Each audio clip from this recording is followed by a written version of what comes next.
My name is Josh Hedquist. I'm the executive chef here at Mac Cafe. So good. I have to taste everything on the menu. 120 menu items I taste every week.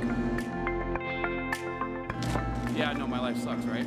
They pay me to do this. I don't know. It's kind of weird. So we have a very wide variety. We have some things that are kind of fun, new, and exciting, but we also have some classics. These are things that are made every day from scratch, using good technique, really good ingredients by really well-trained chefs and cooks. We got this brand new pasta extruder. We're serving pasta that we make in-house every day fresh. Another one of the new things we're doing is called Plant Forward, and everything is plant-based, vegan. So we're trying to give you like those home-cooked classics, but all plant-based.